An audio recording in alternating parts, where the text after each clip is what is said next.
धाराशिव जिल्ह्यामध्ये ऊस दराच्या मुद्द्यावर आता शेतकरी आक्रमक झालेले आहेत।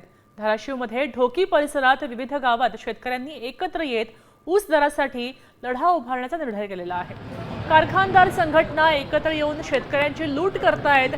FRP प्रमाणे भाव मिळावा या मागणीसाठी शेतकऱ्यांनी बैठक घेतली आहे। आता भाव न मिळाल्यास शेतकऱ्यांनी तीव्र आंदोलनाचा इशाराही दिलेला आहे।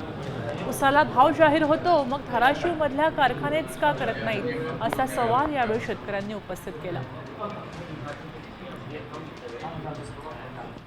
आमच्या गावाला कारखाना आहे तिथं काय भाव भेटत नाही।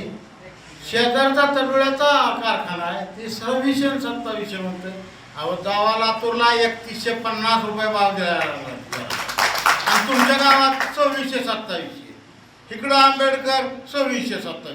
काय चाललंय? शेतकऱ्याची चेष्टा आहे। शासन शेतकऱ्याची चेष्टा करायला लागले। FRP प्रमाणे भाव द्यावा, शेतकरी खुश करावे ही आमची नम्र विनंती आहे।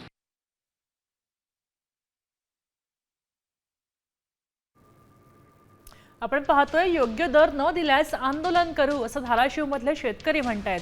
खरं तर मराठवाड्याला पावसाचा फटका बसला होता त्यामुळे इथले शेतकरी आधीच संकटामध्ये आहेत आणि यावेळी ठरलेला दर सुद्धा ऊसाला मिळत नाही असं शेतकऱ्यांचं म्हणणं आहे। तेव्हा ऊसाला योग्य दर द्यावा। जर ऊसाचा कारखाना आमच्या भागामध्ये आहे तर दर का मिळत नाही असा प्रश्न उपस्थित करतायत।